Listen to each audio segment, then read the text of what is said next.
Hello and welcome to the program. I'm Millicent Walker in Lagos. While the invasion of Ukraine continues and the fighting persists in its 9th month, Ukrainian President Volodymyr Zelensky says in a video address that shelling will not break them and that to hear the enemy's anthem on their land is scarier than the enemy's rockets in their sky. For Russian officials, they have completed an operation to move civilians out of the occupied southern city of Kherson ahead of an expected battle with advancing Ukrainian forces. At least 70,000 civilians are said to have crossed to the left, the eastern bank of the Dnipro River in what Ukraine has called forced deportations.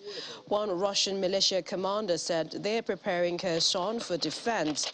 Meanwhile, Russia said it had mobilized the required 300,000 reservists. Defense Minister Sergei Shoigu told President Vladimir Putin that 41,000 of those called up had already been deployed to the battlefield in Ukraine. The numbers have not been independently verified. The minister's comments come amid growing public anger across Russia over the mobilization drive. Soon after launching a full-scale invasion of Ukraine on the 24th of February, Mr. Putin pledged that only those on contracts with the armed forces will be sent to fight in Ukraine.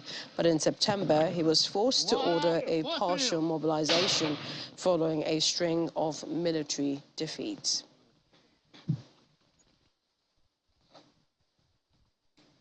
Meanwhile, President Volodymyr Zelensky says Russia has launched more than 30 drone attacks on Ukraine in just 2 days. He added that Moscow had also carried out some 4,500 missile strikes and over 8,000 air raids. Speaking from Kyiv and standing beside what appeared to be a downed Iranian Shahed drone, Mr. Zelensky pledged to clip the wings of Moscow's air power. Now, the Air Force spokesman Yuri Inhat also said Ukraine has shot down more than 300 Iranian Shahed 136 kamikaze drones so far. The drones have become a key weapon in Russia's arsenal during its war in Ukraine and have often been used in the past month to target crucial energy infrastructure. Western officials believe Iran has supplied a large number of drones to Russia, but Moscow and Tehran deny it. In the meantime, Chechen leader Ramzan Kadyrov, a close ally of Russian President Vladimir Putin, says 23 of his soldiers had been killed and another 58 wounded in a Ukrainian artillery attack this week. Mr. Kadyrov's comments are perceived as unusual, given that pro-Moscow forces rarely admit to major battlefield losses since the war started. In a statement on Telegram, he said the incident had taken place in the southern Kherson region. Kadyrov, who heads Russia's southern Muslim-majority region of Chechnya, describes himself as a Putin foot soldier and says he has sent thousands of men to fight in the war. And the UN's nuclear watchdog has confirmed that the organization plans to send inspectors in the coming days to 2 Ukrainian sites at Kyiv's request. This is in response to Russian claims that Ukraine could deploy a dirty bomb, which Ukraine denies. The move to send inspectors follows statements by a senior Russian officer that institutes in Ukraine linked to the nuclear industry were engaged in preparations to produce such a bomb. Dirty bombs are laced with nuclear material.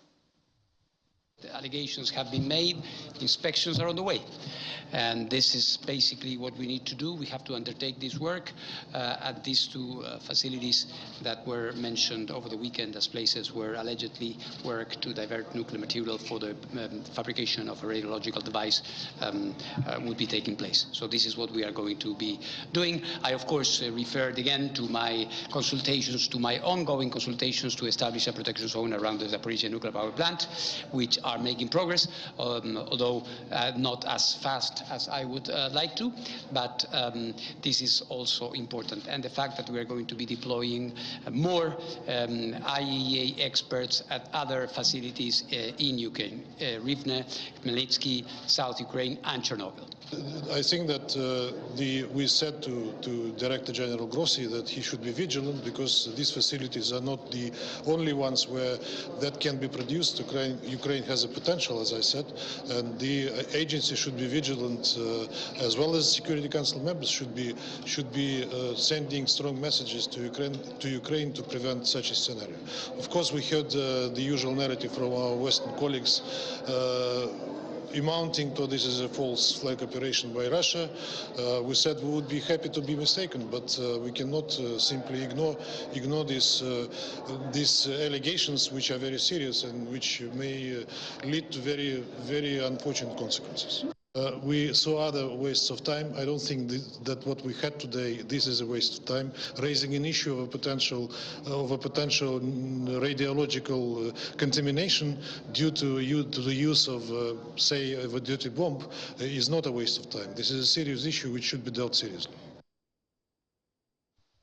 The Russian ambassador to the UN speaking there. That's before the IAEA president, Mr. Grossi. While South Korea's president, this is Yoon Suk-yeol, says that Seoul has not provided any lethal weapons to Ukraine after Russian President Vladimir Putin said such a decision could destroy their bilateral relations.